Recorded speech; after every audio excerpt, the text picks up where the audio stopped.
نحمده ونصلي على رسول الكريم اما بعد فاعوذ بالله من الشيطان الرجيم بسم الله الرحمن الرحيم كونوا مع الصادقين صدق الله العظيم وبلغنا رسوله النبي الامين المكين الكريم۔ ایک مرتبہ نذران محبت پیش کرے پڑھے بآواز بلند صلی اللہ علیہ نبی النبی وآلہ صلاۃ اللہ من دائم علیک یا رسول اللہ صلی اللہ تعالی علیہ وآلہ وصحبہ وسلم۔ اب آگے دیکھیے، یہ ساری باتیں ہو گئی، ان ساری عبادتوں سے بات واضح ہو گئی کہ تیجا چالیسواں کرنا کیا ہے۔ یہ ہم اپنے طور طریقے ہم اپنے جانب سے نہیں کر رہے ہیں، بلکہ اس کی اصل موجود ہے۔ اب دیکھیے، مولوی محمد قاسم صاحب بانی مدرسہ دیوبند، جو مدرسہ دیوبند کا بانی ہے قاسم نانوتوی، وہ اپنی کتاب تحذیر الناس صفحہ نمبر 24 پر لکھتا ہے کہ جنید کے کسی مرید کا رنگ یکایک متغیر ہو گیا۔ جنید کے کسی مرید کا کیا ہے، اچانک کیا ہے، چہرے کا جغرافیہ بدل گیا۔ اب کیا آپ نے سبب پوچھا، یعنی پیر نے سبب پوچھا تو بروئے مکاشفہ اس نے یہ کہا، مکاشفہ معنی کسی چیز کا ظاہر ہو جانا، بروئے مکاشفہ اس نے یہ کہا کہ اپنی ماں کو دوزخ میں دیکھتا ہوں۔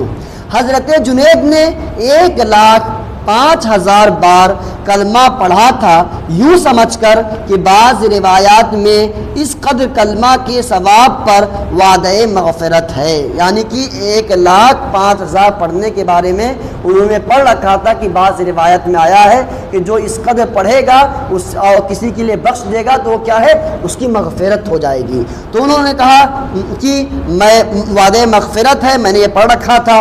آپ نے جی میں اس مرید کی ماں کو بخش دیا۔ حضرت جنید نے اس کی ماں کو، جس کے چہرے کا جغرافیہ بدل گیا تھا، اپنی ماں کو دیکھ رہا تھا کہ وہ پریشان حال ہے تو دوزخ میں ہے، تو جی میں ان کے پیر جو ہے وہ بخش دیے 1,05,000 آیت کریمہ۔ پھر کیا اس کو اطلاع نہ دی، اسے یہ نہیں بتایا کہ میں تمہاری ماں کے لیے کیا 1,05,000 کلمہ شریف بخش دیا، یہ اطلاع نہ دی۔ بخشتے ہی کیا دیکھتے ہیں کہ وہ جوان حشاش بشاش ہے، یعنی خوش ہوتا ہوا نظر آ رہا ہے۔ آپ نے سبب پوچھا کہ کیا وجہ ہے، اب کیوں خوش ہو، تو اس نے عرض کیا اپنی ماں کو جنت میں دیکھتا ہوں۔ آپ نے اس پر یہ فرمایا کہ اس جوان کے مکاشفہ کی صحت تو مجھ کو حدیث سے معلوم ہوئی، یعنی یہ کہ میں حدیث میں پڑھ رکھا تھا کہ جو ایسا کرے گا اس کو ثواب اس کا پہنچتا ہے اور مغفرت ہوتی ہے۔ تو فرماتے ہیں کہ وہ حضرت جنید نے فرمایا کہ اس جوان کے مکاشفہ کی صحت تو مجھ کو حدیث سے معلوم ہوئی، حدیث سے پتہ چل گئی، اور فرماتے حدیث کی تصحیح اس کے مکاشفہ سے ہو گئی، اور جو حدیث کے اندر بیان کیا گیا وہ حق ہے، اور یہ کیا ہوا، یہ اس کے چہرے کے اترنے اور چڑھنے سے کیا ہے، مجھے معلوم ہو گیا کہ حدیث اپنی جگہ برحق ہے، اور اگر ہم 1,05,000 جو ہے کلمہ شریف پڑھ کر کسی کے لیے بخش دے تو اس کی مغفرت ہو جاتی ہے۔ یہ کہاں موجود ہے، یہ ہماری کتاب میں نہیں بلکہ مولوی قاسم نانوتوی کی کتاب تحذیر الناس کے اندر موجود ہے۔ تو ہاں، دیوبندی کا مین کلت پیشوا ہے، تو اگر ہم پر دیوبندی کا مین بانی دیوبند ہے، تو اگر یہ فتویٰ ہم پر ناجائز حرام کا لگاتے ہو، سب سے پہلے اپنے پیر جس کو تم پیشوا مانتے ہو اس پر لگاؤ، ٹھیک، یہ بات ہو گئی۔ تو اب دیکھیے، کہتے ہیں کہ اس عبارت سے صاحب کتاب کہتے ہیں اس عبارت سے معلوم ہوا کہ کلمہ طیبہ 1,05,000 بخشنے سے مردے کی بخشش کی امید ہے، اور تیجا میں چنوں پر یہی پڑھا جاتا ہے۔ ہم کیا پڑھتے ہیں تیجا میں؟ کلمہ شریف کا ہی تو ورد کرتے ہیں، لہٰذا جس سے پتہ چلا کہ ہم جو کام کرتے ہیں وہ غلط کام نہیں ہے۔ اب دیکھیے، ان تمام عبارات سے فاتحہ اور تیجا وغیرہ کے تمام مراسم یعنی طور طریقہ کا جواز معلوم ہوا۔ فاتحہ میں 5 آیت پڑھنا، یعنی 5 آیت کریمہ وغیرہ پڑھنا، پھر اصال ثواب کے لیے ہاتھ اٹھا کر دعا کرنا کیا ہے، یہ درست ہے۔ تیجا کے دن قرآن خوانی، کلمہ شریف کا ختم، کھانا پکا کر نیاز کرنا سب معلوم ہو گیا ان تمام کی روشنی میں۔ اب کہہ رہے ہیں صرف ایک بات باقی ہے کہ کھانا سامنے رکھ کر ہاتھ اٹھا کر دعا مانگنا، کیونکہ وہاں بھی یہ بھی کہتا ہے کہ چلو تم نے ثبوت پیش کر دیا تو یہ تو درست ہے کہ بخشنا مغفرت کی دعا کر سکتے ہیں، لیکن اس کا ثبوت کہاں ہے کہ تم ہاتھ اٹھا کر دعا کرو پھر کھانا سامنے موجود ہو، یہ درست نہیں ہے۔ تو اس کا جواب دیکھیں، اس کے متعلق مختلف رواج ہیں۔ کاٹیا واڑ میں تو اولاً کھانا فقراء کو کھلا دیتے ہیں، پھر بعد میں اصالِ ثواب کرتے ہیں۔ اور یوپی و پنجاب اور عرب شریف میں کھانا سامنے رکھ کر اصالِ ثواب کراتے ہیں پھر کھلاتے ہیں، دونوں طرح جائز ہے۔ یعنی کاٹیا واڑ میں جو ہے وہ کیا ہے کہ پہلے فقراء کو کھلا دیے پھر اصالِ ثواب کیے۔ ہمارے ہاں کیا رواج ہے کہ پہلے ہم اصالِ ثواب کرتے پھر فقراء کو دیتے ہیں، غریبوں کو دیتے ہیں، تو کہتے ہیں دونوں طریقہ جائز ہے۔ احادیث سے ثابت ہے، مشکات شریف میں بھی بہت سی روایات موجود ہیں کہ حضور علیہ الصلوۃ والسلام نے کھانا ملاحظہ فرما کر صاحب طعام کے لیے دعا فرمائی۔ یعنی آپ نے کھانا ملاحظہ فرمایا، کھانا دیکھا، اور صاحب طعام کے لیے یعنی جو کھانے کے لیے دعوت دیا تھا، ہاں جو انتظام کیا تھا اس کے لیے آپ نے دعا فرمائی۔ تو اب کیا سامنے کھانا موجود ہے کہ نہیں موجود ہے؟ اب پھر نبی اس کے لیے دعا فرما رہے ہیں کہ نہیں فرما رہے ہیں؟ اگر کھانا رکھ کر جو ہے دعا کرنا ناجائز حرام ہوتا تو معاذ اللہ کیا نبی ناجائز و حرام کام کو انجام دیتے؟ ایسا ہرگز نہیں ہے، بلکہ شریعت تو آپ ہی کے در سے وجود میں آتا ہے، شریعت وجود میں آتا ہے، ٹھیک ہے۔ تو اب اس سے یہ بات واضح ہو گئی کہ جو ہم کھانا سامنے رکھ کر جو فاتحہ کرتے ہیں، دعا کرتے ہیں، یہ اپنی جانب سے نہیں، نبی کی طرف سے یہ ہم کو طریقہ ملا ہے، ٹھیک۔ اور دیکھیے بلکہ حکم دیا کہ دعوت کھا کر میزبان کو دعا دو۔ پھر نبی نے کیا حکم دیا کہ کھانا کھانے کے بعد جب فارغ ہو جاؤ تو کیا حکم دیا کہ دعا کرو میزبان کی، جس نے دعوت کے لیے بلایا ہے۔ تو اب دیکھیے طریقہ کیا ہے کہ جب انسان کھانا کھا لے، اور یہ شریعت کا مسئلہ ہے کہ جب انسان کھانا کھا لے، کھانا سے فارغ ہو جائے تو دسترخوان کو نہ لپیٹے، پانی انہیں پی لے اور سب برتن کو سامنے رہنے دے، اس پانی پی لے، سب فارغ ہو جائے، تب کیا ہے اس کے صاحب طعام کے لیے یا گھر والے کے لیے، میزبان کے لیے دعا کرے۔ یہ شریعت کا حکم ہے۔ تو اب دیکھیے حضور نے فرمایا کہ دعوت کھا کر میزبان کو دعا دو۔ تو اب جب ہم دعا دیں گے ساری چیز تو ہمارے سامنے ہی موجود ہے، ہٹائی تو نہیں گئی ہے، سامنے موجود ہے، اور نبی نے سب یہ فرمایا کہ وہ چیز سامنے رہنے دو، اور جو باقی کھانا رہ گیا ہے، بچا ہوا ہے برتن وغیرہ میں جو رکھا ہوا ہے سائیڈ میں، وہ سامنے موجود ہے، اس کو اٹھایا نہیں گیا ہے۔ اب ہم دعا کر رہے ہیں تو سامنے کھانا موجود ہے کہ نہیں، لہٰذا یہ ہم اپنی طرف سے نہیں کر رہے بلکہ جو حضور نے حکم دیا ہے وہی کر رہے ہیں۔ اسی طرح مشکات باب آدابی طعام صفحہ نمبر 365 میں ہے کہ حضور علیہ الصلوۃ والسلام جب کھانے سے فارغ ہوتے فرماتے الحمدللہ حمدا کثیرا طیبا مبارکا فی غیر مکفی ولا مودع ولا مستغنا عنہ ربنا، جس سے معلوم ہوا کہ کھانے کے بعد دو چیزیں مسنون ہیں۔ دو چیزیں، دو طریقہ کیا ہے؟ یہ سنت ہے نبی کی۔ ایک کیا ہے؟ ایک تو حمد الہی یعنی اللہ تبارک و تعالیٰ کی تعریف، اور صاحب طعام کے لیے دعا کرنا، صاحب طعام کے لیے دعا کرنا۔ اور فاتحہ میں یہ دونوں باتیں کیا ہے؟ موجود ہیں۔ دونوں باتیں کیا ہے؟ موجود ہیں۔ ہم قرآن شریف پڑھتے ہیں اس میں خدا کی تعریف ہے، اور اس کے علاوہ جو ہے ہم اسی کھانے کے کو جو ہے کیا ہے؟ مرحومین کو بخشتے ہیں، جس کے لیے انتظام کیا گیا ہے اس کے لیے بخشتے۔ تو فاتحہ کے اندر بھی کیا ہے؟ یہ دونوں صورتیں موجود ہیں، اور غالباً اس قدر کا انکار جو ہے مخالفین بھی نہیں کرتے ہوں گے، کیونکہ وہ بھی اس طریقے کا امور انجام دیتے ہیں، یعنی کھانے کے بعد دعا کرتے ہیں اور پھر اس کے صاحب طعام کے لیے دعا کرتے ہیں۔ جب یہ درست نہیں تو وہ کیسے تمہارے نزدیک درست ہو گیا؟ لہٰذا اس سے یہ بات معلوم ہوئی کہ صرف جو ہے وہ بہکانے کی کوشش کرتے ہیں، فاتحہ سے روکنے کی کوشش کرتے ہیں۔ رہا کھانا سامنے رکھ کر ہاتھ اٹھا کر دعا کرنا، اس کی بہت سی احادیث آئی ہیں۔ مشکات باب المعجزات فصل 2 میں ہے کہ حضرت ابو ہریرہ رضی اللہ تعالیٰ عنہ فرماتے ہیں کہ میں کچھ خرمے حضور علیہ الصلوۃ والسلام کی خدمت میں لایا اور عرض کیا کہ اس کے لیے دعائے برکت فرما دیں۔ پھر اس کے بعد نبی نے کیا کیا؟ فضمہن ثم دعا لی فیہن بالبرکتی، آپ نے ان کو ملا دیا، خرمے کو کیا ہے ملا دیا، اور دعائے برکت کی، تو ہاتھ اٹھا کے آپ نے دعائے برکت کی، لہٰذا ہاتھ اٹھا کر دعا کرنا یہ بھی کسی چیز کے لیے یہ درست ہے۔ اور دیکھیے مشکات باب المعجزات فصل اول صفحہ نمبر 538 میں ہے کہ غزوہ تبوک میں لشکر اسلام میں کھانے کی کمی ہو گئی ہے، غزوہ تبوک میں کھانے کی کمی ہو گئی۔ حضور علیہ الصلوۃ والسلام نے تمام اہل لشکر کو حکم دیا کہ جو کچھ جس کے پاس ہو لاؤ، سب حضرات کچھ نہ کچھ لائے، دسترخوان بچھایا گیا، اس پر یہ سب رکھا گیا، فدعا رسول اللہ صلی اللہ علیہ وسلم بالبرکت ثم قال خذوا فی اوعیتکم، پس اس پر نبی کونین صلی اللہ تعالی وسلم نے دعا فرمائی اور فرمایا کہ اب اس کو اپنے برتنوں میں رکھ لو۔ تو آپ نے نبی نے کیا ہے سب کو فرمایا کہ سامنے سب دسترخوان پہ کھانا رکھ دو، پھر اس کے بعد نبی نے دعا فرمائی اور آپ نے ہاتھ اٹھا کر دعا کی، تو اب وہاں پر سامنے کھانا موجود ہے یا نہیں؟ تو ہم جو کرتے ہیں وہ بھی کیا کرتے ہیں، سامنے کھانا موجود رہتا ہے اور ہم دعا کرتے ہیں۔ اب دیکھیے اسی مشکات کے اسی باب میں ہے کہ حضور علیہ الصلوۃ والسلام نے حضرت زینب رضی اللہ تعالی عنہا سے نکاح کیا۔ حضرت ام سلیم نے کچھ کھانا بطور ولیمہ پکایا، لیکن بہت لوگوں کو بلایا گیا۔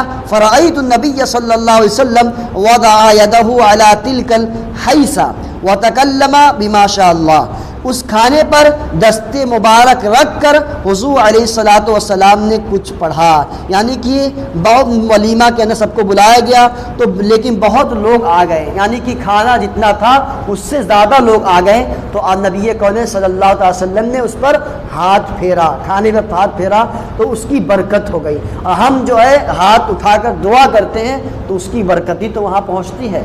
تو اس کا یہ پتہ چلا کہ جو ہم کر رہے ہیں وہ اپنے جانب سے نہیں کر رہے ہیں۔ کچھ اور بات سماعت فرمائیں، اسی مشکات اسی باب میں ہے کہ حضرت جابر رضی اللہ تعالی عنہ نے غزوہ خندق کے دن کچھ تھوڑا کھانا پکا کر حضور صلی اللہ علیہ وسلم کی دعوت کی۔ تو مشہور واقعہ ہے، حضور علیہ الصلوۃ والسلام ان کے مکان میں تشریف لائے، فأخرجت له عجینا فبصق فیہ وبارکا، آپ نے سامنے گوندھا آٹا پیش کیا، آپ کے سامنے جو ہے گوندھا آٹا جو ہے پیش کیا گیا تو اس میں لعاب شریف آپ نے ڈالا اور دعائے برکت کی۔ اس قسم کی بہت سی روایات پیش کی جا سکتی ہیں مگر اتنے پر ہم اکتفا کرتے ہیں۔ تو اب جو ہے ان ساری باتوں سے یہ بات واضح ہو گئی کہ ہم سامنے رکھ کر دعا کریں، یہ بھی درست، نبی نے ایسا کیا ہے، ہم سامنے رکھ کر جو کھانا دعا کرتے ہیں کھانے پر یہ بھی درست ہے، اور اس کے علاوہ جو ہم ہاتھ اٹھا کر دعا کرتے ہیں یہ بھی درست ہے۔ اب عقلی طور پر کچھ باتیں ہیں وہ دیکھ لیں۔ اب فاتحہ کے تمام اجزاء بخوبی ثابت ہو گئے الحمدللہ، عقلاً بھی فاتحہ میں کوئی حرج نہیں۔ عقل یہ تو نقلی باتیں ہوئی، یعنی قرآن اور حدیث سے یہ باتیں ہوئی۔ اب دیکھیں کہ عقل کے حساب سے اس کے اندر بھی کوئی خرابی نہیں ہے، نہ کوئی حرام کاری ہو رہی ہے۔ کس طور پر دیکھیے، کیونکہ جیسا پہلے مقدمہ میں عرض کیا جا چکا کہ فاتحہ دو عبادتوں کے مجموعہ کا نام ہے، یعنی جو سب سے پہلے گفتگو ہوئی تھی اس کے اندر بیان کیا گیا تھا کہ فاتحہ دو چیزوں کا مجموعہ ہے، ایک کیا ہے مالی عبادت اور ایک کیا ہے کہ جسمانی عبادت، بدنی اور مالی۔ اور اسی تلاوت قرآن اور صدقہ کیا ہے، تلاوت قرآن کیا ہے وہ دیکھا جائے تو وہ یہ جسمانی عبادت ہے، بدنی عبادت ہے، اور صدقہ کیا ہے وہ مالی عبادت ہے، یعنی مال کے طور پر ہے۔ تو اب ان دونوں چیزوں کا مجموعہ جو ہے فاتحہ ہے، یعنی یہ کہ ہم تلاوت قرآن کرتے ہیں اور پھر وہ جو کھانا وغیرہ ہو اسے ہم صدقہ کر دیتے ہیں، یا یہ کہ پیسہ وغیرہ کی صورت میں ہم صدقہ کر دیتے ہیں۔ تو تلاوت تو یہ دو فاتحہ جو ہے وہ دو عبادتوں کا مجموعہ ہے، تلاوت قرآن اور صدقہ۔ اور جب یہ دونوں کام علیحدہ علیحدہ جائز ہیں تو ان کو جمع کرنا کیوں حرام ہوگا؟ وہاں بھی کہتا ہے کہ تلاوت قرآن تو فردن اکیلے طور پر جو ہے درست ہے، صدقہ جو ہے اکیلا طور پہ درست ہے، لیکن تم نے ان دونوں چیز کو ملا دیا ہے، اب یہ چیز حرام ہو گئی، اس کا ثبوت کہیں سے نہیں ہے۔ تو عقلی طور پر ہم کیا جواب دیں گے کہ جواب یہ کہ یہ دونوں چیزیں علیحدہ علیحدہ الگ ہیں، علیحدہ علیحدہ الگ ہے۔ اب اگر ہم ان کو ملا دیتے ہیں، جمع کر دیتے ہیں، تو یہ کیوں یہ چیز حرام ہو جائے گی؟ یہ کیوں حرام ہو جائے گی؟ جب فردن فردن جائز ہے، درست ہے، تو اب ملانے سے تو وہ چیز حرام نہیں ہوگی۔ اس وقت تو حرام ہوگی ملانے سے کوئی چیز جب حرام چیز ہم ملائے۔ اب دیکھیے بریانی کھانا کہیں بھی ثابت نہیں مگر حلال ہے۔ بریانی جو ہے کہیں بھی کھانا چلتے رہے، ثابت نہیں ہے کہ بریانی کھاؤ، یہ کہ نہ قرآن میں ہے نہ حدیث میں ہے، لیکن کیا ہے؟ حلال ہے۔ کیونکہ اس کے لیے کہ بریانی چاول، گوشت، گھی وغیرہ کا مجموعہ ہے۔ بریانی جو ہے وہ چاول، گوشت، گھی اور مسالے وغیرہ کا مجموعہ ہے، اور گوشت بھی کیا ہے؟ جائز ہے اور حلال ہے، اور یہ کہ گھی بھی حلال ہے اور چاول بھی حلال ہے، مسالہ بھی حلال ہے۔ جب یہ ساری چیزیں حلال تو اس کا مجموعہ حلال، تو وہاں تو یہ قاعدہ فٹ نہیں کیے کہ جب اس کا حلال کا مجموعہ ہو جائے تو وہ چیز حرام ہو جاتی ہے، اور یہاں پر تم قاعدہ فٹ کر رہے ہو کہ تلاوت الگ چیز ہے، تلاوت قرآن، اور صدقہ الگ چیز ہے، ان دونوں کو تم نے ملا دیا، اس کی وجہ سے یہ فاتحہ جو ہے وہ حرام ہو گئی۔ اب وہاں پر تو نہیں وہ حرام نظر آ رہا تمہیں کہ بریانی کے اندر کیا ہے، تم نے کئی چیزوں کو ملا دیا، تو وہاں پہ تو حرام نہیں ہے۔ اسی طریقے سے ہم نے شربت بنائی تو نیبو، کیوڑا، جو بھی کچھ ہم نے اپنی شکر جو بھی ہم نے ملا، تو اس کا مجموعہ کیا ہے؟ وہ شربت ہے، تو وہاں تو چیز حرام نظر نہیں آ رہی ہے، وہ بھی تو مجموعہ ہے، اور یہاں مجموعہ ہے تو تمہیں حرام پتہ چلا کہ صرف یہ کیا ہے؟ دھوکہ دیتے ہیں، اس سے روکتے ہیں۔ اور جب اس کے سارے اجزاء حلال تو بریانی بھی حلال۔ ہاں جہاں چند حلال چیزوں کا جمع کرنا حرام ہو تو کوئی بات نہیں، تو وہ حرام ہی ہے۔ جیسے کہ دو ہمشیرہ ایک کے نکاح میں، جیسے دو بہنیں سگی بہنیں ہیں، ایک کے نکاح میں ہیں، تو یہ حرام ہے، کیونکہ خدا کا فرمان ہے کہ یہ دو بہنوں کو ایک ساتھ اکٹھا نہ کرو، تو یہ چیز تو حرام ہے کیونکہ قرآن سے صراحتاً واضح ہے۔ لیکن اس کا جمع کرنا یعنی تلاوت قرآن کا، صدقہ کا، یہ تو قرآن میں کہیں نہیں، حدیث میں کہیں نہیں ہے، اور پھر علیحدہ علیحدہ یہ کیا ہے؟ درست ہے، تو کیسے یہ چیز حرام ہو گئی؟ پھر یا چند حلال چیزوں کے ملنے سے کوئی حرام چیز بن جائے، مثلا مجموعہ میں نشہ پیدا ہو گیا، تو یہ مجموعہ اس عارضہ کی وجہ سے حرام ہوگا، یعنی یہ کہ چند چیزوں سے ہم نے کوئی چیز بنائی، اب اس کے اندر وہ کیا نشہ پیدا ہو گیا، تو اب چند چیزوں کی جو نشہ پیدا ہو گیا اس کی وجہ سے کیا ہے؟ وہ حرام ہو گیا۔ تو یہ عارضہ کی وجہ سے وہ کیا ہے؟ عارضہ جو چیز لاحق ہوئی ہے وہ نشہ، اس کی بنا پر وہ چیز حرام ہوئی۔ اگر نشہ نہ ہو اور جائز چیز ہو، جائز چیز سے کوئی چیز بنائی گئی ہے، جیسے شربت لے لیجئے کہ ساری چیزیں اس کی اجزاء کیا ہے؟ حلال ہے، درست ہے، تو شربت بھی کیا ہے؟ حلال ہے۔ تو اگر اسے حرام چیز ملا دیا ہے، شربت بنایا جائے اور ایک قطرہ کیا ہے؟ شراب ڈال دیا جائے، اب وہ چیز کیا ہے؟ حرام ہو گئی، ٹھیک ہے۔ تو اب مجموعہ اگر حلال ہو تو وہ جو چیز ہے وہ بھی حلال ہے۔ تو جہاں اور چیزیں حرام تمہارے نزدیک نہیں ہوتی ہے، لیکن تلاوت قرآن اور فاتحہ، یہ صدقہ کی وجہ سے فاتحہ حرام، یہ کہاں سے تم لے آئے ہو اور یہ کون سی عقلی دلیل ہے؟ لہٰذا عقل کے حساب سے بھی بات واضح ہو گئی کہ عقلاً بھی فاتحہ کیا ہے؟ درست ہے۔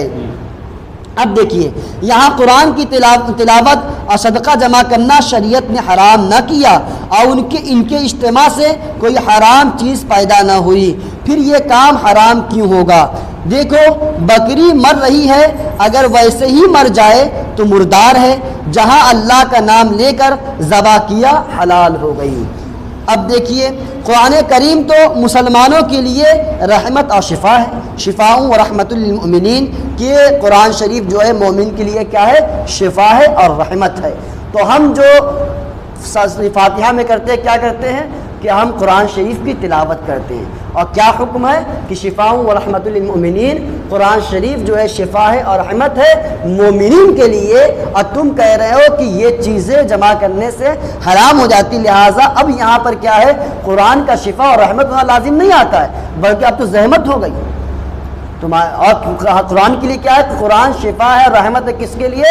مومن کے لیے، مومنین کے لیے، اور ہم تو کوئی حرام کاری کر نہیں رہے، تو لہٰذا اس روشنی میں بھی یہ بات ہو گئی کہ کیا ہے؟ قرآن شفا اور رحمت ہے، تو ہم جو ہے قرآن جو فاتحہ میں کیا کرتے ہیں؟ تلاوت قرآن کرتے ہیں، سالہ ثواب میں کیا کرتے ہیں؟ تلاوت قرآن کرتے ہیں، تیجا 40واں میں کیا کرتے ہیں؟ تلاوت قرآن کرتے ہیں، لہٰذا یہ تو رحمت ہی رحمت ہے۔ پھر اگر اس کی تلاوت کر دینے سے کھانا حرام ہو جائے تو قرآن رحمت کہاں رہا زحمت ہوا۔ مگر ہاں مومنین کے لیے رحمت ہے، قرآن کس کے لیے رحمت ہے؟ مومنین کے لیے، کیونکہ شفاء و رحمت للمؤمنین، کہ یہ مومن کے لیے رحمت اور شفا ہے۔ تو اب کفار کے لیے تو زحمت ہی ہے، تو جن کے لیے زحمت ہے تو یہ کہیں گے ہی کہ فاتحہ میں اس طریقے کا رویہ پیش کرنا یہ کیا ہے؟ رحمت نہیں ہے، یا مومن کے لیے برکت نہیں ہے، تو ظاہر سی بات ہے وہ کفار ہے تو ان کے لیے رحمت کہاں ہوگی؟ وہ چیز وہ تو زحمت ہوگی۔ تو اب یہ اور ولا یزید الظالمین الا خسارہ، اس سے ظالم تو نقصان میں رہتے ہیں کہ اس کے پڑھے جانے سے کھانے سے محروم ہو گئے، کیونکہ ہم جو ہے قرآن شریف کی تلاوت کر رہے ہیں تو اب تک یہ فاتحہ کی بھی ایک برکت ہے، فاتحہ کی بھی ایک کیا ہے؟ برکت ہے۔ اگر فاتحہ سب کے لیے درست ہو فاتحہ کھانا، تو کیسے معلوم پڑتا کہ کون اپنا ہے کون بیگانہ ہے؟ ہم نے فاتحہ کیا، وہ فوراً کہا کہ حرام، ہم نے کیا کرتے اس کو ہم تو حلال سمجھتے ہیں، ہم درست سمجھتے، اس نے فوراً سب کہا کہ کیا ہے؟ حرام ہے، فاتحہ اس پر کیا گیا تو پہچان میں آ گیا کہ یہ ہمارا والا نہیں ہے، ٹھیک ہے، یہ وہابی ہے، معلوم پڑ گیا کیا ہے؟ یہ وہابی ہے۔ تو یہ فاتحہ کی بھی برکت ہے کہ اپنے اور بیگانے کی پہچان کر دیتا ہے۔ اب دیکھیے کہ نیز جس کے لیے دعا کرنا ہو اس کو سامنے رکھ کر دعا کرنا چاہیے۔ یہ وہابی کہتا ہے کہ جو چیز سامنے رکھ کر دعا کی جائے اس کا یہ درست نہیں ہے، کھانا ہم سامنے رکھ کر کرتے ہیں یہ درست نہیں ہے، حالانکہ بہت سارے امور ہیں جن کو ہم انجام دیتے ہیں وہ چیز سامنے ہوتی ہے۔ ہم قربانی کرتے ہیں تو بکرا ہمارے سامنے ہوتا ہے، اور یہ کہ جنازہ پڑھتے ہیں جو جنازہ بھی دعا ہے، وہ چیز جنازہ دعا سامنے رہتا ہے۔